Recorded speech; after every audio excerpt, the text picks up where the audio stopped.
Hello and welcome to this week's episode of the Backspace. This episode title, Much Ado About Manchildren. I'm your host, Danny J. Calling in this week is Spencer, and joining us a little later on in the program is Brian and Brett to talk about the BuzzFeed article that everybody's talking about this week, the frustrations that female cosplayers are having at gaming cons. In the second half of the program, we introduce a new segment called Should I Buy It?, where we talk ourselves in or out of buying something on Steam. So let's just get started with Spencer. Spencer, you were at PAX this year. Can you tell me a little bit about what that was like? I didn't go last year, or this year. I went the year before, and I want to start going. Like, I tried to go this year, but tickets, their ticketing system was even more broken this year than last year, and luck was not on my side. Well, I think I'd like to make it a thing as well, a pilgrimage, if you will. Yeah, I mean, it's fun. It's what I would say is it's not worth 4 days, because now that's their now it's like a 4-day thing. I think that's excessive. There's not actually that much to do.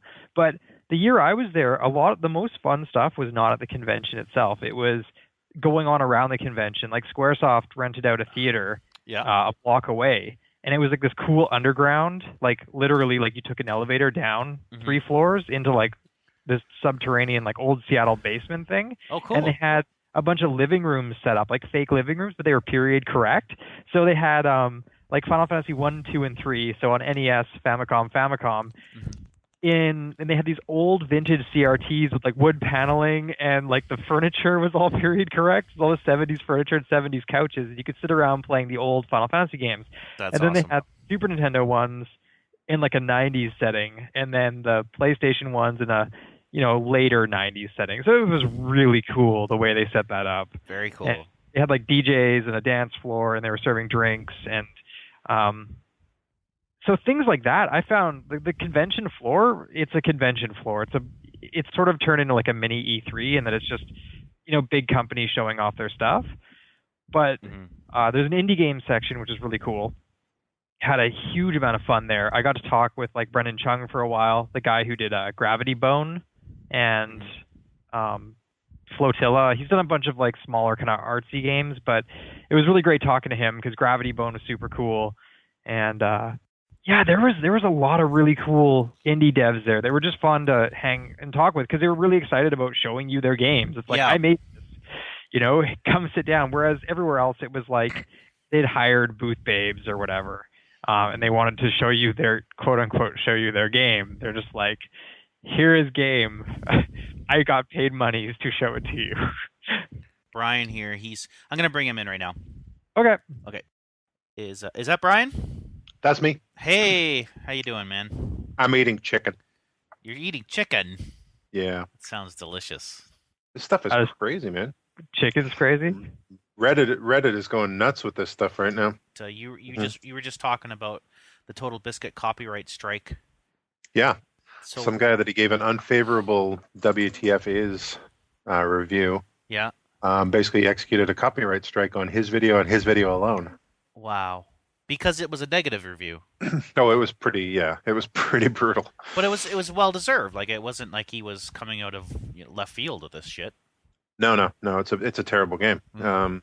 It's just awful. But there's tons of Let's Plays and stuff like that still up, but he chose to go after the one that had the highest profile. So awesome.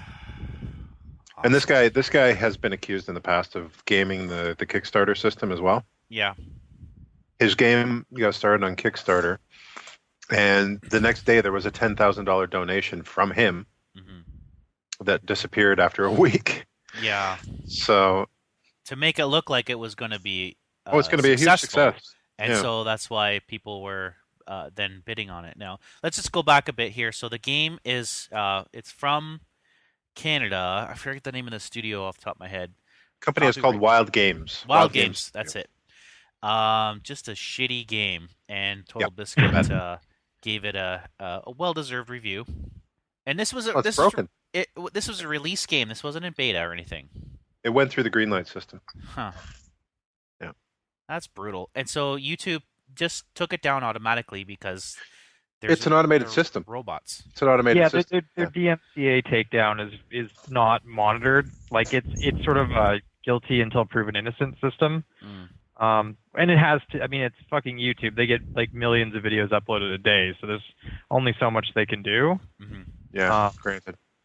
Yeah, it's pretty shitty when that happens, though. Yeah, his point basically is that he like the people who are creating content on YouTube for games right now are walking a razor's edge because their livelihood depends on the goodwill of these developers, right? Right. Which doesn't, there's something like this, 3 copyright strikes and your channel is closed. It's absolutely closed down. He cited one incident in the video he made about it where Sega did a copyright strike on a bunch of YouTubers. Mm-hmm. And the only reason for it was so that the new game that they were putting out would have a higher search engine ranking. They were doing a Shining Force game. Oh. The old videos of old Shining Force titles got copyright striked so that their promotional stuff for their new Shining Force game would have a higher search engine ranking on YouTube. And there are people who lost their channels basically in a marketing maneuver by these guys. Wow.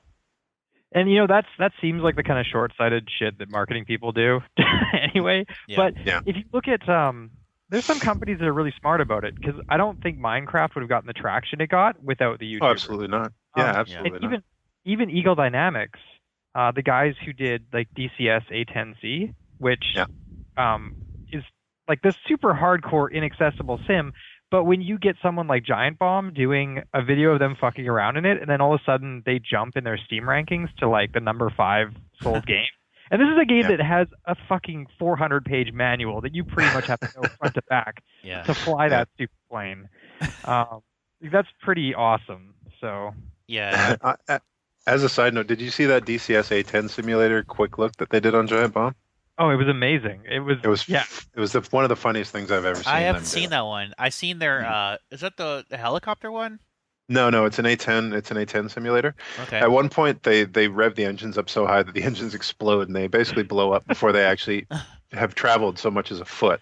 Because whenever they do one of those DCS quick looks, it's always like, okay, now open the canopy. Okay, now jump out of the plane. It's like, I think Matt Rory has this really kick-ass control scheme thing he's got, right? Like he's got this Y-axis and he's got the foot pedals and all that. Oh, Drew's got the track IR. Drew. Yeah, it's Drew. He's got the track IR and the HOTAS. So yeah. I've got ghetto head track. I got a HOTAS and I've got ghetto head tracking. I've got that face track and no IR. It's all right for an A10, which is all ground attack. Mm-hmm. So do we want to talk about that BuzzFeed article about the female cosplayers at fan expos? Yeah, we can talk about that. Sure. Yeah. Okay, well, just to give you background on that, so BuzzFeed had an article, female cosplayers, they just interviewed them. What are some of the creepy things that, guys say to them? And so here's a couple here. So this one lady dressed as Harley Quinn said, "I bet with that creamy skin, you'd taste like a vanilla cupcake." A Monarch cosplayer said, "My 4-year-old is coming tomorrow. This picture is for me," with a wink. And then I think the creepiest one, though, was the one cosplayer who was playing Daenerys. Someone who walked up to her and says, "How does it feel to be raped by your brother?" That's pretty creepy. Yeah, that wins for me. Yeah. So, okay, that's, real talk. So, we know it's wrong, but there were some counter arguments made on the BuzzFeed thread. I won't quote verbatim because some of them are pretty vitriolic, but I think it's, the gist of the counter argument was that these guys, they're socially outcasts and they're caught in the spectacle of the moment.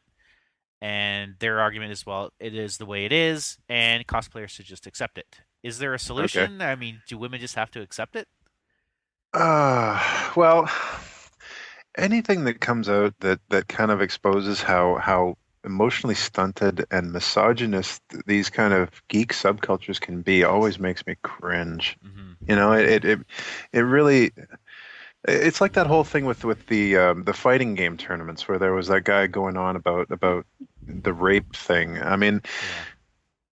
All of this stuff, it just shows what a bunch of stunted man-children these kinds of hobbies are really populated by a lot of the time. And I think it's good that things like this get out because the more we examine it, the better, the more able we are to sort of deal with it and move forward. But I don't think there's any excuse for talking to anybody like that. Yes, you are kind of cosplaying. If kind of inherent in cosplay is the whole sort of you're doing it for attention, right? You're doing it because you want people to see you. I mean, people who do it, they don't do it because they want to hide in a crowd. They want people to see them, but the kind of attention that it draws is usually pretty suspect. I think a lot of it too is I wonder how much attention is in the form of this kind of negative behavior or this bad behavior, because I bet you the vast majority of comments these people get are positive. It's just that I think that's probably true. The one or two encounters with these, Manchildren or just immature little bastards. I think these one or two comments they're going to overshadow everything else of that day, right? Yep. Yeah, those are the ones that are going to stand out in your mind for sure. But you're right. I think when you start and I put big quotes around the term geek culture, I think the fact that we call it that at all is just fostering bad behavior. I think back in our day, nobody wanted to be called a geek or a nerd. It didn't matter, what the reason was. It was not a positive thing. And now we're like encouraging this. We're like, it's geeky, embrace your geekiness. And I think to some people they're like, embrace the autistic man-child that you act like. Instead of embrace the constructive, mature member of society who also happens to really like video games and comic books and science fiction and fantasy and whatever else. And as long as we keep acting as if this is like geek culture is a thing, I think it's going to keep happening. Right. Well, I mean, yeah, I read what you sent me about this, Dan, and the first thing that my mind went back to is when we were at E3. And the booth that was not on the show floor, it was a booth for, I think it was APB. Right.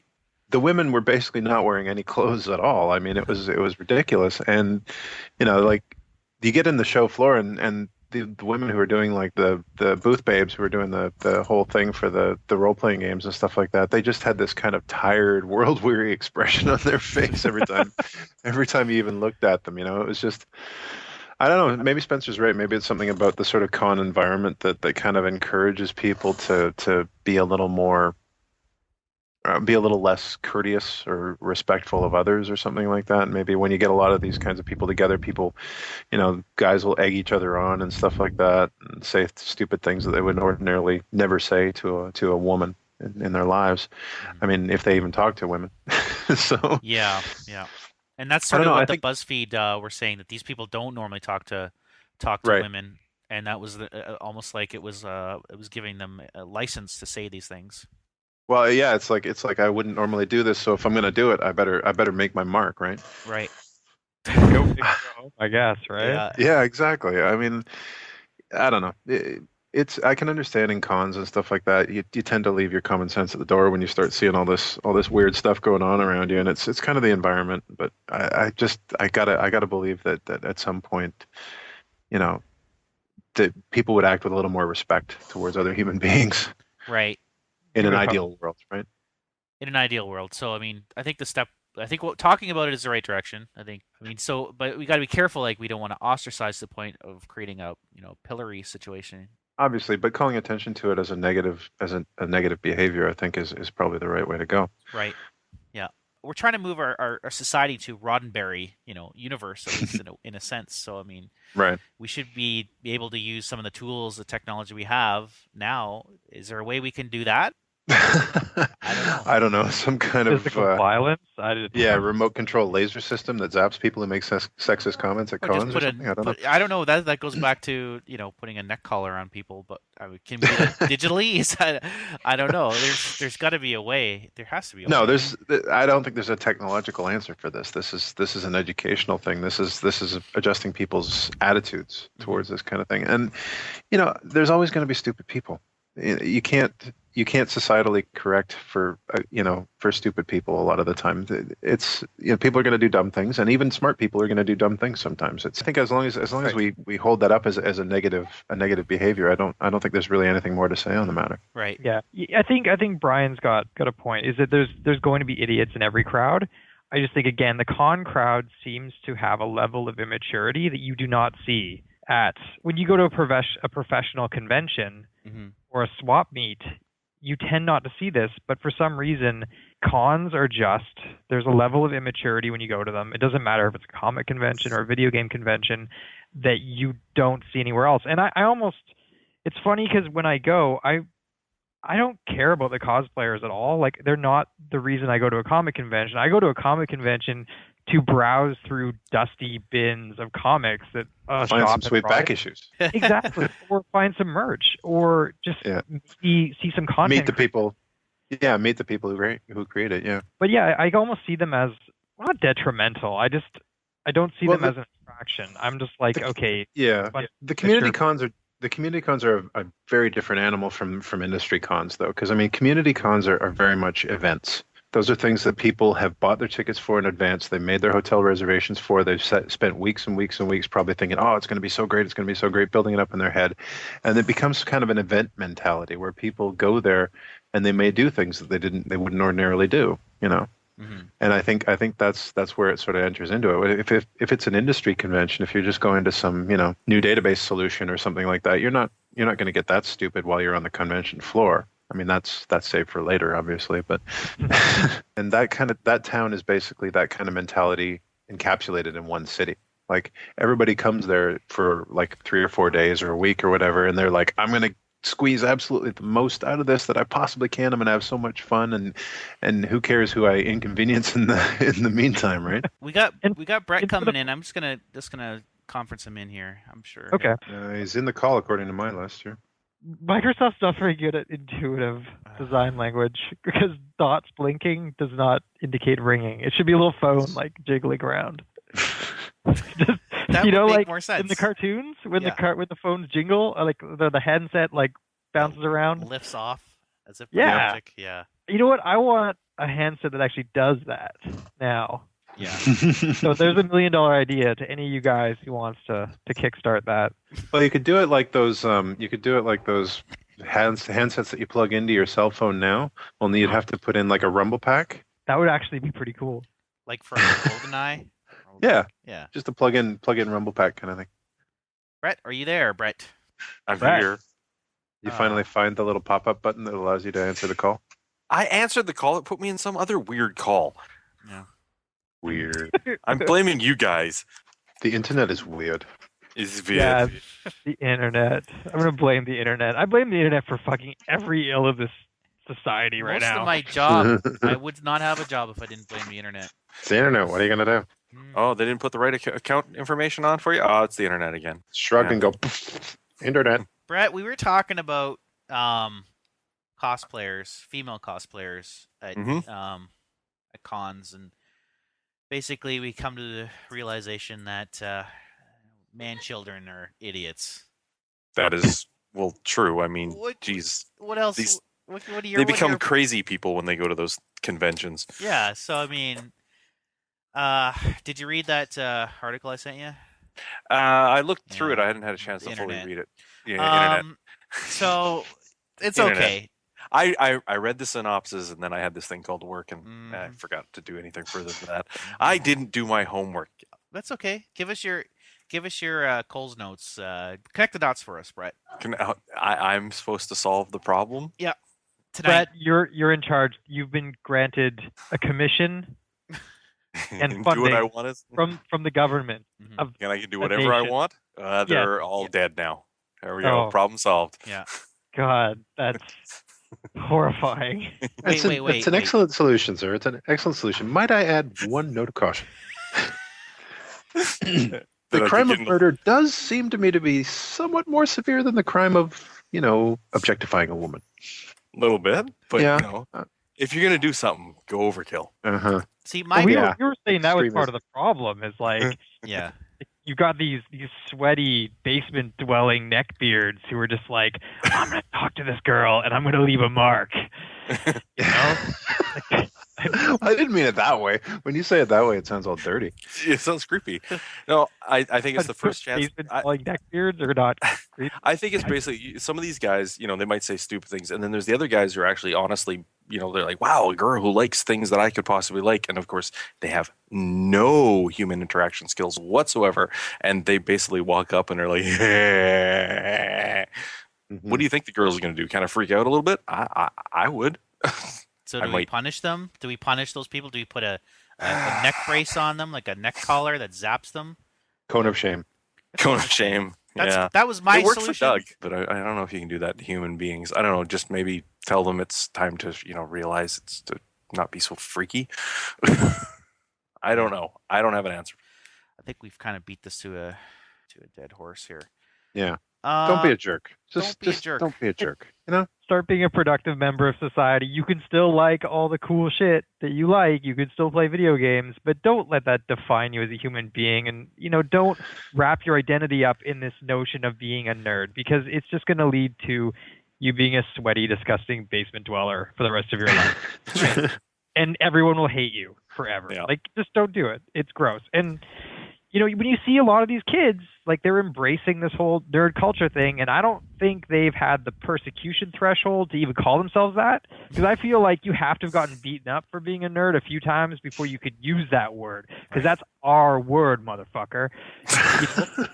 Half the kids at these he's taking it back. Half the kids at these conventions aren't flipping through the comic bins. They're there because the cosplay is a spectacle, because the quote-unquote community is the spectacle.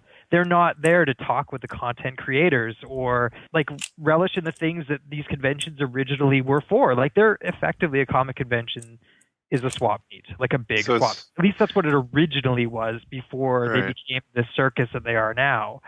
So it's like this Big Bang Theory style kind of outsiders looking in, making fun of the nerds kind of thing. I was just going to make the point that I've always been a firm believer that Big Bang Theory has never furthered our cause. If anything, Big Bang Theory is like nerd blackface. Yeah, yep, exactly. It's the problem is it's like you talk to. I mean, there is no way you could be that obsessive as a fan and actually hold down a real job at the same time. It's not gonna happen.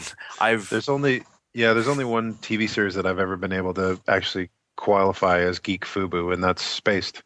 Yeah, because he has a real job to sort of extent, but not really. Yeah. And he's a geek, but they're not totally wrapped up in their hobbies either. It's a part of their life, but it's not their single defining characteristic. Well, they go out on the town. I mean, that's just the one thing. They go out and they drink, they have fun, they have friends. They have very interesting things happen to them, and they take that comic book mentality towards them. Geek mentality. I was talking to Dan about this earlier. When I went to PAX in 2012, there was a big difference between the age groups there. I found there was a lot of people in their early 20s who were acting like they were much younger than their early 20s. They tended to be the people showing up in costumes and being really goofy on the floor, but acting very immature.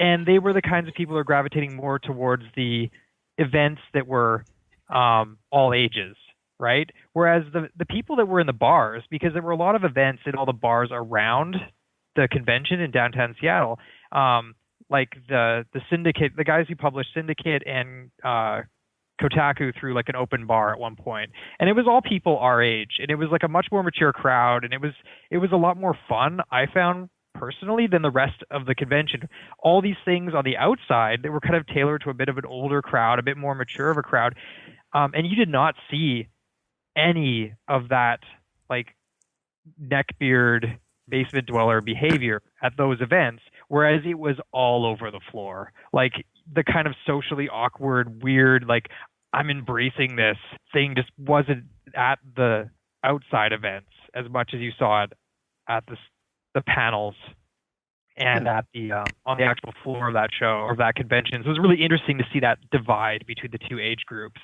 And maybe it's just a matter of maturity at this point. It's like eventually everyone will just grow up and this won't be a problem. I don't know. We can only hope, right? Some people will grow up and some people won't. I have personal experience with that. Some people will always be that 20-something idiot that we all were at one point, and some of us will realize, hey, that's not working for us so much more. We have to actually be part of the society and not do that. Yeah, but I when I was a 20-something idiot, and I was a real big idiot in my 20s, I don't ever recall myself like sexually harassing girls at events. That's true. I mean, maybe getting in fights or like getting in trouble or drinking way too much, but drinking to the point where you wake up in another town, you don't really know how you got there. You drink at a con, you're liable to end up with a furry too. Yeah, Yeah. Yeah, that's not a good thing. Well, hang on a minute. Tell me about this Poor furry life thing. decisions. That might awaken something in me. Oh God! Please. No. What? Next thing you know, Dan's gonna be in a big cat suit going, "Arrrr," and you'll be ah. Go Yep. on. Oh, we have Dan's attention. Yeah, no. All right.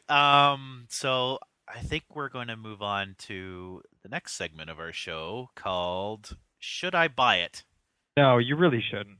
Yes. No, I wouldn't buy Yes, that. you definitely should. Yeah. I It's What are we buying? all right. So in this segment, we're going to go through each other's. Let me just finish this comment.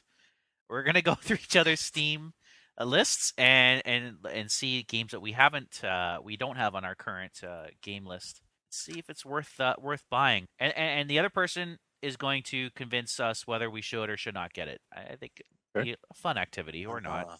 I like this. I'm going This to give you a preface though. I have a weird issue when it comes to Steam sales, Uh-huh. where I will buy fucking anything, and Oh half the God, games I've got. on my list I have not played. I've never. Oh Yeah, yeah, okay. We're all in that same boat. Yeah, I got tons of games that I've never even installed. Yeah. Oh, okay. I'm just trying to get to. I'm gonna go with Spencer. So maybe right. sort by time played, just All right. because there's going to be a ton in there that I've not even looked at. Yeah. The list is becoming unmanageable at this point. Unwieldy. Wow, you got a lot of games, dude. You see, I'm telling you, it's a problem. Well, you got a lot of Kerbal, and I gotta say I love Kerbal, so I've already got it. Although I haven't actually played it lately. New update just came out. .22. Okay, so Got tell science. me about .22 because I have not played it since actually .2. So latest update has sort of the first very, very bare bones implementation of a career mode, in that you start off with only a few parts and you have to conduct scientific experiments to increase your science level to unlock more parts. So it's sort of introduced this technology tree, and it's for me, it's been a lot of fun going back because I've been playing this game since the very, very, very beginning, before it was on Steam. And it sort of takes me back to that, where you have this very limited amount of parts. It's very difficult to build a useful rocket because struts aren't included early on. So you go back to having your rocket spinning out of control and exploding halfway through launch. And it's just much more precarious, and you have to be way more creative in even just getting a rocket to orbit with the first set of parts is pretty difficult. So I'm enjoying the hell out of it. I love this game though. So this is, like, for me, this is something that anyone who's interested in space flight or who likes simulators or even just thinks rockets are cool. Like, if you ever played with those model rockets as a kid or wanted to play with model rockets as a kid, this is a fun game. Or if you like Lego it's awesome. I heard that NASA actually loves this game. They're playing it too. I've heard the guys in the JPL or in JPL, a lot of them are playing it, which is pretty cool. Should Brian or Brett get it? You guys interested in space flight at all? No, but I am interested in murdering small green men. Okay, then yeah. I have interest in seeing things blow up. Okay, well, there you go. There's a lot of that. Banning them on a moon somewhere, forever. All right. Well, if you guys, I actually already own that game, and I recommend it to anybody who, if you like, what I do is when I was studying, I would have that going on in the background, and I would study a little bit, and I would see how my moon excursions were doing and stuff, and I think it's a really peaceful game. That's a good point. There's no weapon systems in this game. There's the whole purpose, because there's no end game to it either. It's basically a sandbox where you can send probes and rovers and crewed missions all throughout this solar system. And there's no military objective to it. There's no Cold War going on. Like, you could argue that NASA's early space flights probably wouldn't have happened until much later had it not been for Sputnik, had it not been for Vostok 1, like these really, it was motivated by fear of the Russians dominating space. And whereas this game, it's pure exploration. And there's something beautiful about that a game that I can sink, 400 hours into that doesn't involve killing anyone intentionally. Right. When your guys die, it's usually unintentional. I mean, I'm sure there's people out there that are crashing rockets for fun, but I would not play the game that way at all. No. Not to be that guy, but the Russians did dominate space. Getting to the moon was the only thing the Americans did first. Oh yeah, they had the first spacewalk, first person in space, first person in orbit, first two crewed. The Americans got docking done first. Yeah, pretty amazing. Like that, when you just have the will to do something and you put your entire national effort towards it. It's pretty incredible what you can accomplish. Mm-hmm. It's what I like about it is that it's and not to stray too far from your point, is that the whole idea is it's a Roddenberry-esque universe that I'd like to move us to. And there's some say that Roddenberry was basing his universe on Leninist theories. So who knows? Maybe that was the right. I'm saying we should just go communist, guys. I'm saying it here. Welcome to communism. You can adopt Russian engineering theory without adopting all the tenets of National Socialism. Sure. Yeah, just let's don't give a fuck about nothing. Yeah, humanity or people or. You're quite willing to launch as many monkeys as it takes into space to figure out how it works up there. You're gonna or dogs. Win.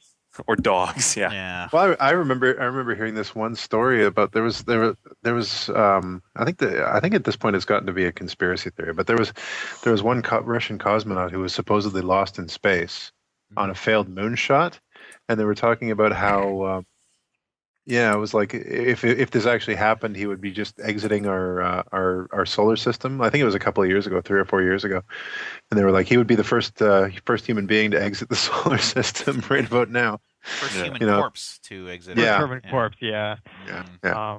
I have to wonder though, because the Russian moon rocket, if you haven't seen pictures of it, it's pretty incredible looking. It's this big cone.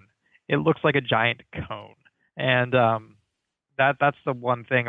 And I don't none of their smaller launch vehicles had the Delta V to get to the moon. I've been playing way too much Kerbal Space Program. That's great. So, I made it to the mun. All right, Spencer, do you want to pick a game from someone else's list, and then we'll just go around in a circle and. Okay, let me see. I'm going to view what, the circle. Go around. Oh. Soggy biscuit. You just started playing Kerbal Space Program. I saw that. You just went into Kerbal Space Program. That was it.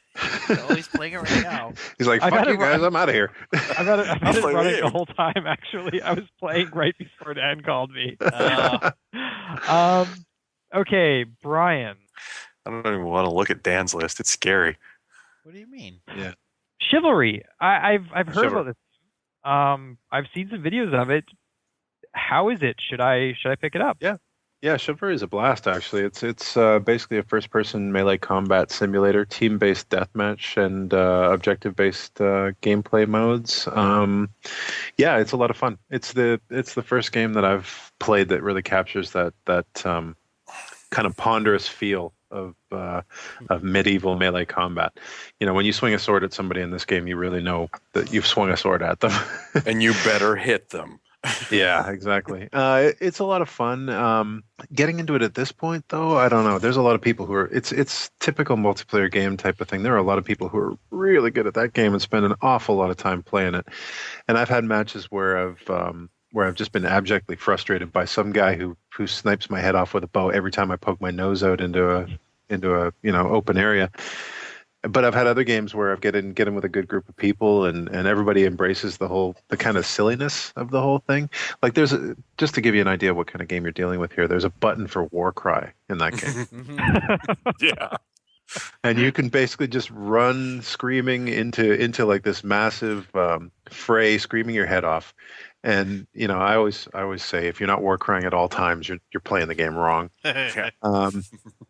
But it's a hilarious game. There are things in that game that will just make you laugh your ass off. Like just the way some of these. I mean, the subject matter is inherently serious, but just the way some of these things happen, it's just ridiculous. Just heads flying everywhere and just So is it one of ridiculous those games attacking. where the physics will occasionally go a little bit crazy, and that just leads to hilarity? Oh, sure, yeah. Okay. Yeah, there's been weird glitches and stuff like that in the time that I've been playing it, and the when you get your head chopped off, your view stays with your head, and you kind of roll down a hill or something like that. That always sucks. Yeah, and just the game modes where you have to like kill peasants and stuff like that. You're like rampaging through this town, hacking peasants in half with a sword and stuff like that. It's a lot of fun, but I mean, it's a game that has enough depth to reward careful, methodical play too. But if you just want to be a ravening sword swinging maniac, you can play it that way as well. And how pick up and play friendly is it? Is it something I'm going to have to invest some time into learning, or can I just pick it up and start hacking? It's a time thing. Yeah, it takes a little while. Like you could just jump in and play, but odds are you're not going to meet with a whole lot of success because there was a free weekend. Oh, was it a free weekend that just happened a little while ago? I think it was a free weekend. It was like a 75% off weekend, and the experienced players were just having a field day with all the noobs. I mean, it was just gross in there. Like you'd have these teams where there'd be like 3 or 4 guys who'd played the game before on one team, and a whole team of noobs on the other side, and they were just demolishing them. It was pretty amazing to see. It's a game that you have to be like, even from session to session. Sometimes I'll fire that game up and I just won't be able to get into the rhythm of. Like I'll my swings will be just a little bit off, my timing will be a little bit off, and times like that I usually just shut it down and go play something else. But when it clicks, when you get that rhythm, when you kind of find your marks and know what you're doing, it provides you with an experience that's unlike anything I've ever had before. So, all right, well, it's on sale for $6, so here we go. Yeah, buy it. All right, done. For that, Yes, it's a no-brainer for that. It's a no-brainer price. Yeah, I paid $20 for it. Yeah, I paid $25 for it, and I don't regret it. I've gotten lots of fun out of that game. At $6, that's a walk-off. Yep. All right, there we go. Purchased. Nice. There you go. All right. Welcome, so Steam. We're making you money. we get a commission on this, right? Yeah, absolutely. Uh-huh. Okay. Yeah. Is there anything else you wanted to know about the game, or should I move on to Brett now? Well, I bought it now, so I mean. Well, you don't need to hear anything more from me. Okay. Well, let's have a look at Brett's game list here, and let's see. Yep, got it. Need it, got it. got it. Running through somebody's trading cards. You have an interesting game on here called Skyrim. No, I'm not gonna go Skyrim. That's pretty solid. Skyrim, that sucks. Don't buy it. I'm gonna ask you about Far Cry 3. Far Cry 3. I don't own that one. You don't own Far Cry 3? Is it on sale right now? I don't think it is, but when it's on sale, I'd buy it. I was a big fan of Far Cry 2, as you guys know. I played that game a lot. Oh yeah, you played that endurance mode at one time when I was watching, where you Permanent Death. Yeah, Permanent Death. Yeah. There was a really good article that a guy put out that basically was talking about how you should play Far Cry 2 as if this is your character, and if you get killed, then that's it. That's all for you. And I played it that way, and God, it was hard. I went through like 4 characters before I actually managed to get to the point where I got through the game with my last one. But yeah, it was a real slog. But it was kind of one of those. It was kind of one of those really kind of satisfying experiences at the end. Anyways, we're not talking about Far Cry 2 here, though. I want to know about Far Cry 3. Good game. I finished it actually about, I guess about a month ago. Yeah, I guess a month ago. And being strictly honest, me finishing games is a very, very rare occurrence. I don't usually... Yeah, I noticed you got like 70 hours in this one. So I actually finished that one. I played it through, and it was definitely worth it for the gameplay and the fun and sometimes being a evil person to the bad guys, because there's nothing quite like strapping a whole bunch of C4 to something and specifically antagonizing them to the point where they'll follow you to where that C4 is and then detonating and watching them all die, or setting it up on the alarm and sneaking in, setting all the C4 right near the alarm, and then firing a few shots into the village and have them all run towards where the alarm is, and then setting it off. There's something cathartic about that. It's like, oh, you dumb bastards! Click. Right. How much of the game would you say that you saw in the 72 hours that you played? Like, how much did you get? Like 100% completion, or? I don't know. I'd have to look at my achievements to actually know. I thought I did quite a lot in that game. Right. Is there anything that you would actually want to go back and finish in that game, or do you think you've gone as much as you need out of it? I think I've seen what I need to see out of Far Cry 3. That's the one thing. Looking at it, there's not a lot of replayability in the story for me. Once I finished it, I was done. I haven't gone back to it since. Even though there is like an alternate choice you can make at the end, I still was kind of like, I don't really need to make that choice. I played through, I've seen the game, I'm done. I'm going to walk away. But I did spend a lot of time in that game hunting. Like, that's the biggest thing, is you have to hunt to get the bigger carrying cases, which allow you to carry more ammunition and all that jazz. So you do find yourself spending a lot of time running through the woods hunting poor defenseless animals that are always, sometimes not as defenseless as you think. So like the shark, they're very not defenseless. I hate sharks because you don't have anything that can punch through the water to get them most of the time. So you have to sit on the bow of a boat for about 2 hours waiting for the stupid shark to get close enough to the water to the front of the boat, which you can lace them with your M249. I mean, that's pretty much the only effective way I found of hunting the bastards. That's some sportsmanlike shark hunting right there. Well, I'm not going to jump in the water and go knife fighting with a shark. I tried that once or twice. It didn't go well in my favor. So it was like, how else am I going to do this? Well, and unfortunately, if you throw, rockets and stuff like that at them, I never found that was a very effective way of doing it. So I was just like, I'll just wait, and eventually they'll be stupid enough to swim close. Oh, there he is. And so it went. So Brett, I agree with pretty much everything you said on that, about the game's lack of replayability, but it is absolutely engrossing. I couldn't put it down, and I'm the same way. I don't finish a lot of the games I play, and I played that pretty thoroughly and enjoyed it. I was going to ask, have you played Blood Dragon? No, I saw it and I was like, that looks really cool, but I don't know if I really want to go back in for another slog, even though it looks completely interesting and like 1980s gone wild. It's got laser dinosaurs in it. I know, but I have to be very picky with what I invest my time in the next coming while. So it better be damn well worth my time if I'm putting my money into it, or my money and my time.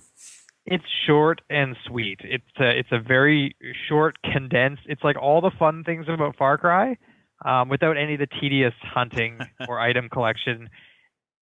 I would say if you enjoyed Far Cry 3, you'll enjoy it quite a bit. And it's really, I'm not going to say too much because it's really hard to say anything about that one without spoiling some of the ridiculous surprises, but it's absurd, and it revels in its absurdity.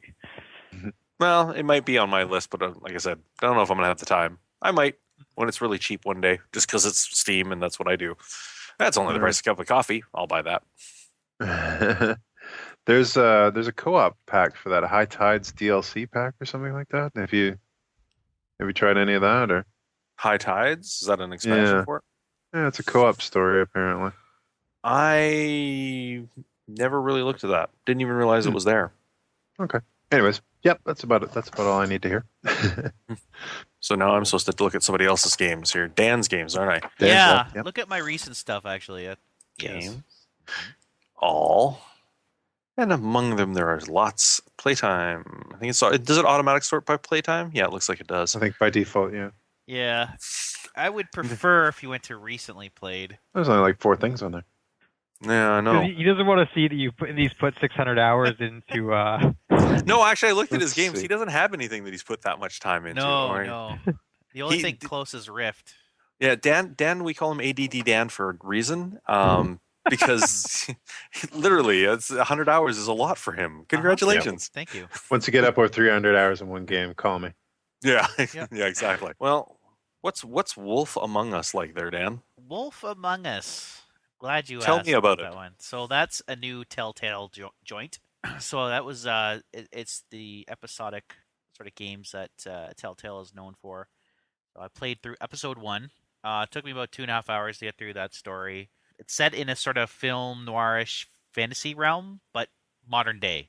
All these fairy tales that you're familiar with, like the Big Bad Wolf, Snow White, Three Little Pigs, they're all set in New York, like sort of living in these crappy apartments and reveling in their past, but just having a really shitty time going through their modern life. It's a really cool environment. But you play this. The protagonist is Big B Wolf, and your partner, yeah, Big B Wolf. So you were the Big Bad Wolf, yeah.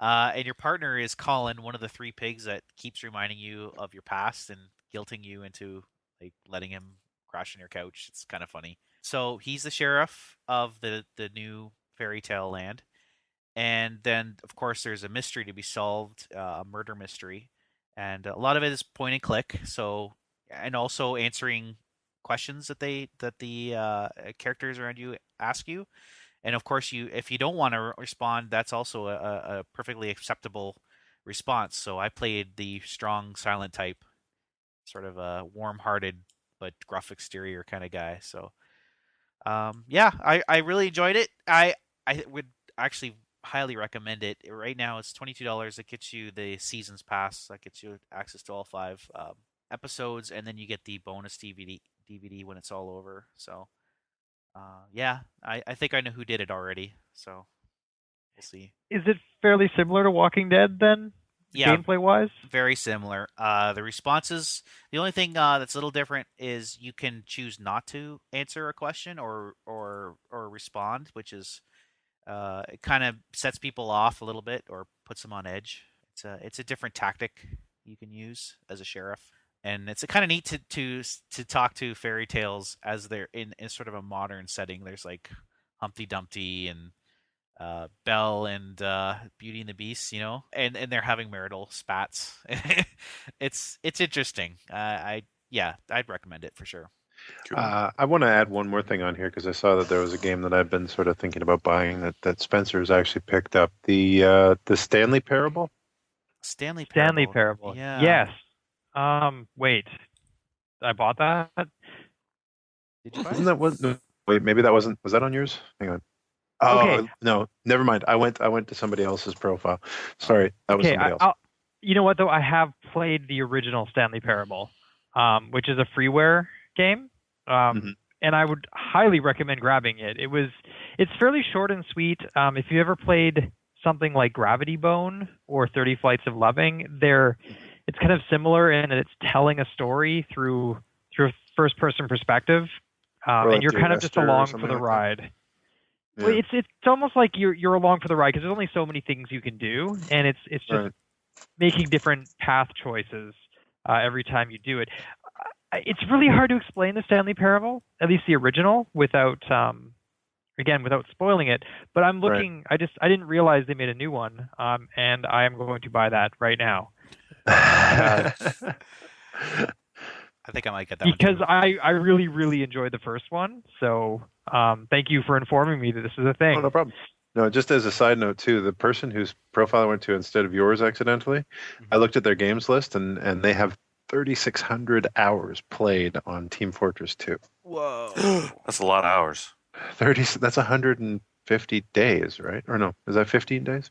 No, 150 days. That's a lot of time. Wow. I don't think I have anything that high. No, I've never seen anything that high. That's why I had to point it out. I'm like 300 hours is like tops. All right, well, I think that's that for that segment. I think that's pretty good. Spencer, you want to talk about trading cards? Yeah, have you guys played with that at all? Sold them all. Sold them all. Okay. I keep Made getting money. 4 of everything. Yeah. So made money. Have used it to invest in other games. Okay. So I started playing with it a little bit just to see what it was, and I put $10 on my Steam wallet. I think I ended up spending about $3 to complete a handful of the badges, and I don't know. It's interesting, I guess. What did you get? You get backgrounds for your profile. You get new emoticons you can use in the forums. But I think part of my problem with this is I don't really use the forums. Mm-hmm. Oftentimes they come up in Google search results for troubleshooting of games, but aside from that, I've never touched the forums.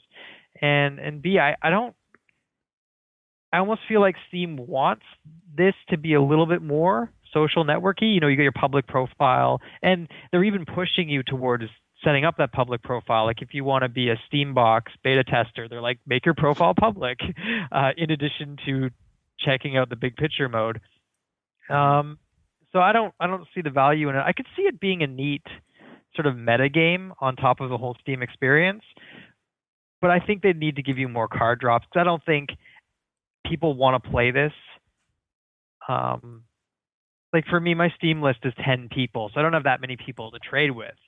But I think if you had a large number of Steam friends, it might be pretty cool. Like, if you don't care about a certain game, but you have badges for it, trade it off for, or cards for it, trade it off for cards of a game you do care about. I was just curious if anyone else here had played with it or tried adding funds to their wallet to buy badges or buy the components needed to craft the badges. No, I've never done that. I did actually. I did during the summer sale, and I was very disappointed. I combined all the little, beach sort of motif icons, and I got background, which was okay, but then I also got this emoticon, which was an airplane. Woo. So, and I, yeah, and I actually did spend a little of my own cash. I think it was like $1. So I was a little pissed off. Yeah, and never again. I sold it all, just like Brett. So that was my experience. I don't think that was the experience they wanted. That Steam was actually going for. Maybe I was doing it wrong. I don't know. So these things go for about 20 cents a piece, right? Yeah, at one point when it first came out and everybody thought it was the cat's meow, you could get $1 for some of the cards. Like in the first week or two, like I put up a few cards and was able to get $2 or $3 for them because they were really sought after. Yeah. But it bottomed out fast when people started going, I'm getting emoticons and a background for this. Give me a break. And you saw a price drop literally from the day it was talked about on the Penny Arcade report, the PA report, where he was going on about it. He actually started seeing the price drops. And when he saw it, it was like $1 to about 50 cents. Next day, they bottomed out at about 20 cents a card. Yeah, I'm looking through all the cards that I have, and none of them have a value of higher than 15, 20 cents. Yeah, it's hard to find things that have value. Things that have value, as I found out, were apparently hats in games that people wanted. Whatever. You made a bunch of money off that, didn't you? Yeah, I made like $45 or $50 selling a hat. And it was a unusual Tyrolean something or other, and the medic would wear it and cause blue sparks. And I'm checked online, and they're selling for like $75 or $80. And I think I threw it out for $45 or $50.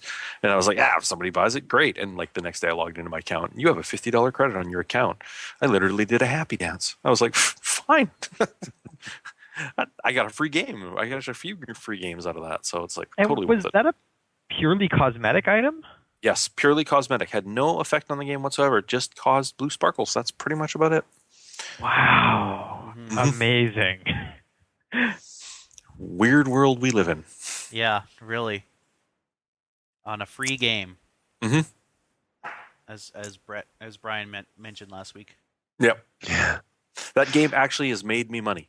Team Fortress 2, in all honesty, has made me money. If you look at an hourly rate, it wasn't very good, but still. Yeah, I don't get it. I really don't. It's like Bitcoins for gamers, I guess. Yeah. Except you can't buy drugs with these. No, not yet. Can't buy the drugs. Not yet. Just wait until Steam sets up its new delivery service. Yeah. And they get on Tor. It's gonna happen. You heard it here first. On the Backspace. So what's next to discuss? Well, I think that's about it. Unless you guys have anything else. Didn't you want to discuss games we've played? We kind of already did. Oh, okay. I was on here. I'm sorry. Did we? Well, we could, but it's getting really late my time. It's getting fair enough. Yeah. Fair enough. Yeah. I'm still on Eastern time right now. My head's all fucked up. Oh yeah, it's the worst. That's Yeah. Yeah, I always kind of like coming here from the West Coast because you feel like you want to stay up late. Let's party. And every time I went to visit Brian, I would fall asleep around. It was like 10. Yeah. Have one beer, fall asleep on his couch at 10.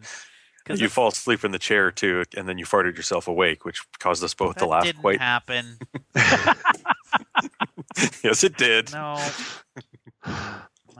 Brian, did that happen? I can neither confirm nor deny Yeah, that. see?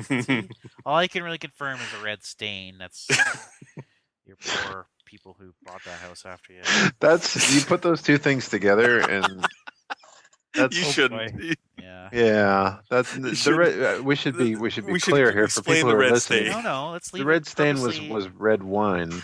No, wasn't it the Mott's Clamato? Clamato, yeah. It was the Mott's Clamato, and we watched him try to put it on the shelf, and we're like, he's about a foot away from that stand. We were out on the deck. I was having a cigarette or something, wasn't I? And yeah, I was out there with you. It was on the floor. I was trying to mix it on the floor, and didn't work out. Yeah, it was just like, this is actually happening. Yeah. It's not the first thing. I mean, that carpet in that apartment suffered numerous indignities. Red wine. Oh, the day I was literally due to hand over the keys, we left the girlfriend's dog alone in the apartment, and she tried to dig her way out through the front door. Which meant yeah, great, adorable, $120 worth of carpet repair later. Oh, God. Yeah, literally the day I'm supposed to be handing over the keys to the new owners. It's like we had to go out for something. We left the dog behind, and when we came back, she had absolutely shredded the carpet in the hallway. Oh. You don't leave dogs alone anywhere. The story I heard was these people went shopping, and they thought, well, we'll just slip in for 30 minutes, and we'll leave it was some great big dog alone in the car for 30 minutes. It'll be fine. It's not hot out. It's cool out. It'll be fine. They came back, and the dog had eaten everything in there. It had chewed the center console off. It had shredded the chairs. It had gnawed the steering wheel into nothingness. It had shredded most of the dash. Like, it was basically the dog's way of saying, fine, you can leave me here alone for 30 minutes. I'm going to wreck your shit. Yeah. Dogs. Gotta love them. But they're a good boy. Yes, they are. Yeah, you can't hate them. That's the problem. No. They can be the most indignant bastards on the planet, and all they need to do is look at you in that right way with their eyes turned up. Cock their head a little bit. Yeah, it's done. Like, whatever discipline you're about to meter out, gone. You don't care anymore. Lacey's a chocolate lab, so she just flashed the puppy dog eyes after that, and I was like, oh. Okay. That's why I got an ant farm. Goldfish are good too. Yeah. Snakes, Platypus. Rocks. Pet rocks are the best. hedgehogs show their love in interesting ways. Yeah, they're kind of cool. Aren't they like, can't they float on their back too? Like they got little boats. That's kind of cool. If the YouTube videos are to be believed. That's what I'm basing it off here. Yeah.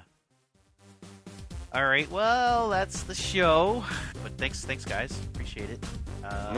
So thanks for listening to the Backspace. You can follow us on Facebook or tweet us at Our Backspace. You can also email any comments to podcast@thebackspace.ca, and we'll probably read them on the air. Also, Reddit, dig us, and maybe stumble upon us too. What the hell? Good night.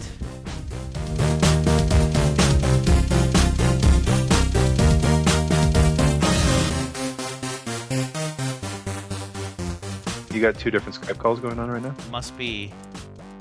I can't click. My Skype is frozen. Okay, that's not good. All right, I gotta restart it. I don't know how to Skype. I am new at Skype. I am not good at computer. It's spinning. I got a spinning beach ball. How does me, a guy, Skype? The best stuff is always the outtakes. All right.